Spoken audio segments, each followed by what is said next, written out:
Hello everyone, Sam here to make another video about the Guardians of the United States. And today we have the Guardian of Kentucky. Now, who is the Guardian of Kentucky? I'm going to tell you who he is. I'm going to be telling you who this character is. I'm going to tell you what his backstory and what he does. It's going to be fun. It's going to be interesting. But before we get into that, I have to warn you first. Do not watch this video if you're still under the age of 18, as this video will talk about some pretty sensitive topics that may not be suitable for kids, alright? Let me repeat that again. Do not watch this video if you're still under the age of 18, as this video will talk about some pretty sensitive topics that may not be suitable for kids, alright? So I'm just telling you right now, you have been warned. Alright, so okay, let's get into it. The Guardian of Kentucky. Now, who is the Guardian of Kentucky? What does he look like? What's his backstory? What is his character? I'm going to get into that. I'm going to be telling you about the Guardian of Kentucky, or aka, the Deal Maker. And I'm going to be telling you who he is in 3, 2, 1, here we go. Darby C. Kane. Who is Darby C. Kane? Well, he is the Guardian of Kentucky. He's another character from the Guardians of the United States. He's the Guardian of Kentucky. But who is he? What is this character? What is he all about? Well, I'm going to tell you who he is. And we're going to be doing it right here. So let's get into it. This young man is Darby C. Kane, who is the Guardian of Kentucky, a very calm but classy young man, and is a gambling man who enjoys the art of gambling within the criminal underbelly, and goes by the alias the Deal Maker, as he's well known for making wicked deals with big criminal families that always leads to something tragic down the line, something tragic occurring down the line, and the BCJ, or the Bureau of Crime and Justice, a government agency, has reported odd but strange things occurring within the criminal underbelly of powerful leaders of big criminal families mysteriously dying in strange but violent ways, which has led to many power vacuums occurring all over the state of Kentucky. All over the state of Kentucky's dark criminal underbelly, and crime has been surging in many local communities, in which this has forced the BCJ to step in. Okay, now we're going to be getting into his backstory, so let's do this. Ready? Here we go. You see, Darby C. Kane had a dark backstory.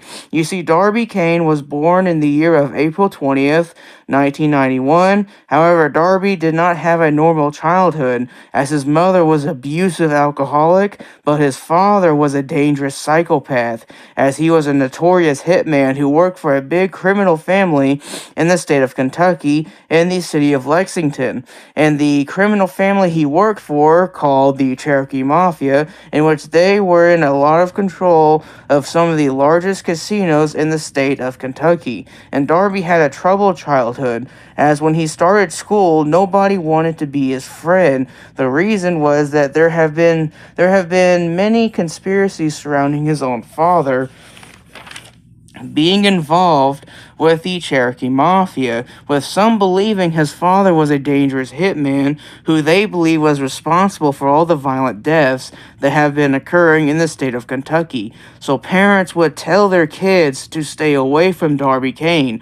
However, home life was even worse due to his violent alcoholic mother, who would get into violent outbursts and beat her own son. However, it got even worse when his father got home once in a while and would get into violent arguments with his mother, and this would go on for several years until the year of December 25th, 2004.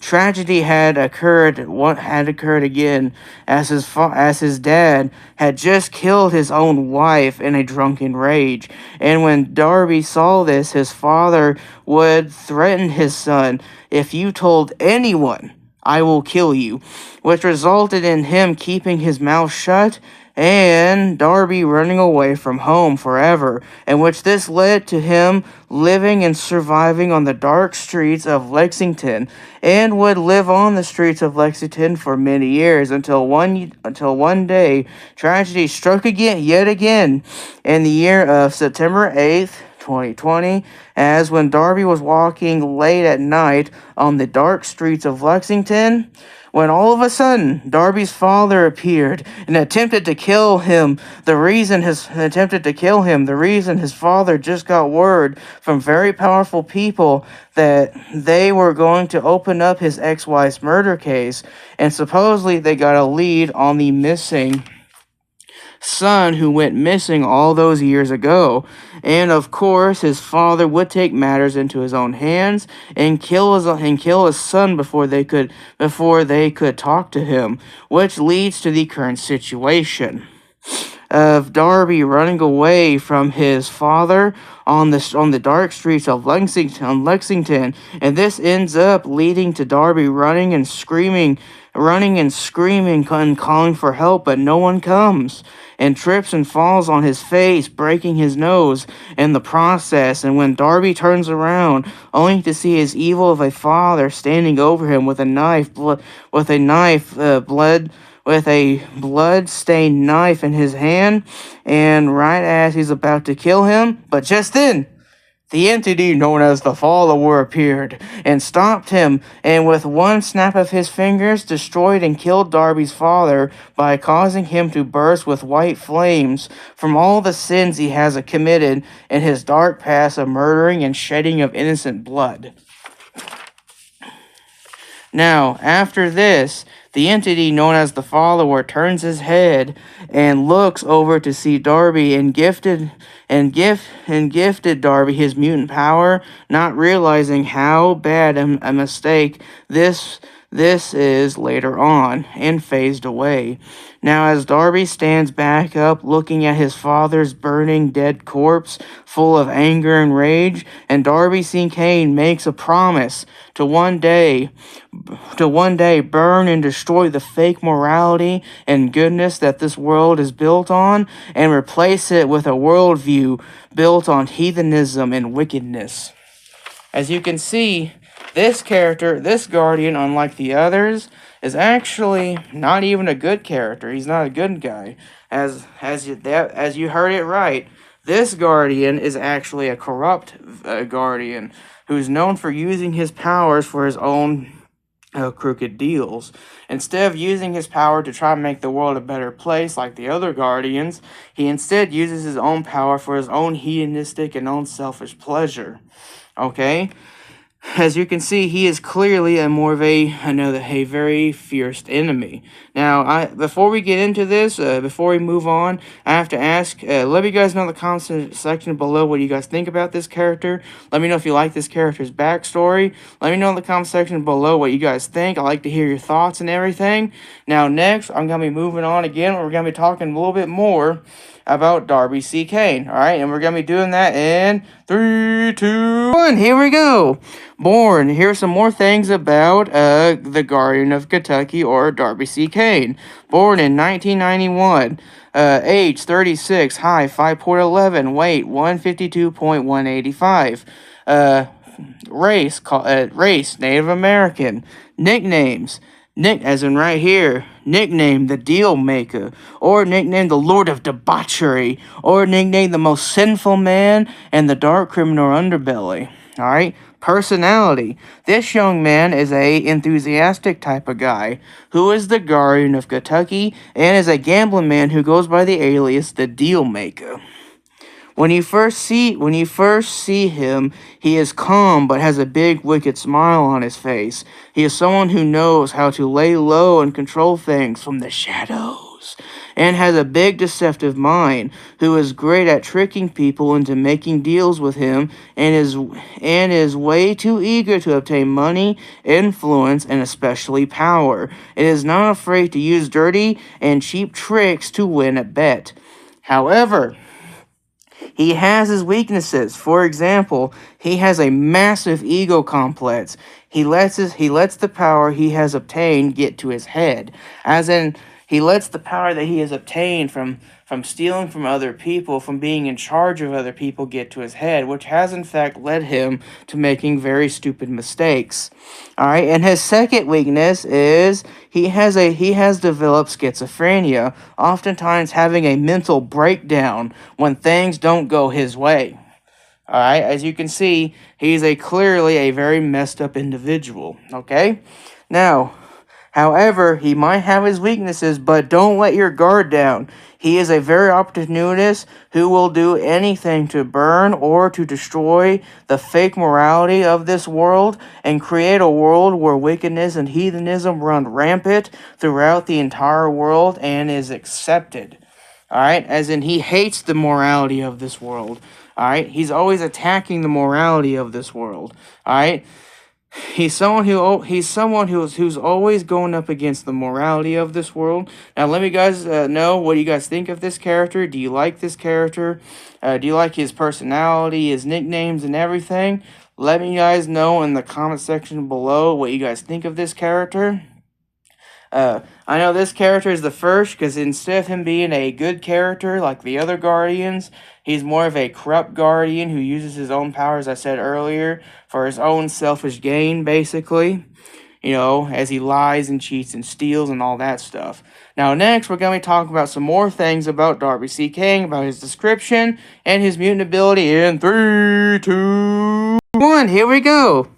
Alright, here's his description. This is this character's description. He wears a fancy black tuxedo and wears dark black dress shoes and wears golden jewelry around his fingers and wears a scarlet red tie with an eye located in the middle of the tie and wears a black zipper mask and wears black eyeliner, and he has a thin waist, and he has a muscular body with muscular arms, and has a six-pack in the middle, and he has white hair, and he has dark red eyes, and has many tattoos that depict hellish creatures alongside his body, and has dark red dice in both his pockets, and has both his hands next to both sides of his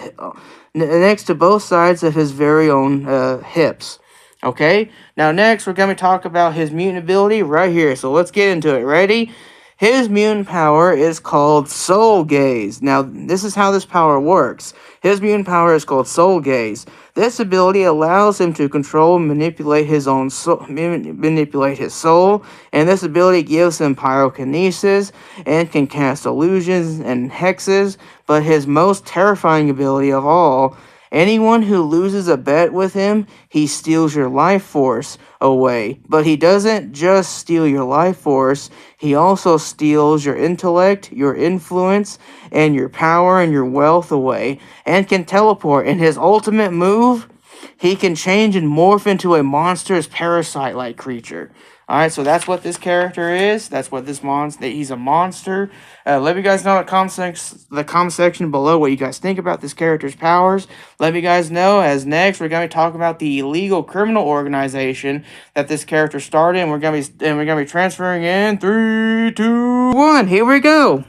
Alright, this is the Den of Thieves. Now, what is the this is the Den of Heathens. Now, what is the Den of Heathens? Well, I'm going to tell you what it is. As in right here, this is the DOH, or aka the Den of Heathens, an illegal criminal organization founded by a man by the name of Darby C. Kane, who founded this organization for one reason and one reason only. The DOH, or the Den of Heathens, is a illegal criminal organization that's whole goal is to push the world towards a path of wickedness and heathenism by funding many illegal criminal criminal activities in order to destroy morality and goodness and create a world where everyone can engage in the most heathenism and pleasure without any interventions from no one. Okay? As in, this is an organization that is built on heathenism, thievery, and criminal activity. Alright? And the types of criminal activity that this organization funds, the type of criminal organizations that this organization funds are stuff like illegal gambling, what else? Oh, drug trafficking, and even darker aspects like legal hitman, funding a hitman, using hitman to go around killing people, and they also, most disturbingly, fund human trafficking, which is horrible in every possible way. Alright? Don't ever get involved in any criminal organization, ever. Do not get involved. Don't ever get involved in any of that stuff, okay? Now, next is I want to kind of talk about another thing, is I want to tell you what this character is supposed to what this character is supposed to represent. And also, before we get started, let me guys know in the comment section below what do you think about this fictional criminal organization. Let me guys know in the comment section below, as I'm going to be transferring in 3, 2, 1. Here we go, okay? Now, what does Darby C. Kane represent? Well, Darby C. Kane represents 3 things: wickedness, debauchery, and curses. As he's someone who's always out for pleasure, he's someone who's very full of wickedness and evil. He's someone who doesn't care about anyone else but himself. He plays victim, as he's always wondering, how come we live in a world how come that we live in this so-called world that's always preaching about wanting to care for others, and yet how come no one ever cared about him? Why was he the odd man out who had to suffer all the abuses from his mother? The reason why he hates, goodness is that he thinks that goodness doesn't exist. He's a character who's always attacking the morality of this world. Do people really care about being a good person, or is it all just virtue signaling? Let me guys know in the comment section below what you guys think about that. And now I'm going to be transferring again in 3, 2, 1. Here we go, alright? Now, don't forget to like and share, comment, subscribe to the video. Thank you guys so much for watching. Don't forget to follow me my Twitter account at oddcinema899. Thank you guys so much for watching, and also let me guys know in the comment section below what you guys think about this character. Do you like how I kind of change it up a bit, where instead of him just being another good guy guardian, he's actually more of a villain? Instead of using his power to try to make the world a better place, instead of trying to strive for greatness, he instead strives for laziness, heathenism, and destruction and wickedness. Alright? Do you like the concept of a guardian who's evil instead of being good? Now, I will, as someone who hates evil, I don't like evil, I rebuke evil. Alright, let me guys know in the comment section below what you guys think about this character. Thank you guys so much for watching. Have a wonderful day. And as I've been saying, may God bless.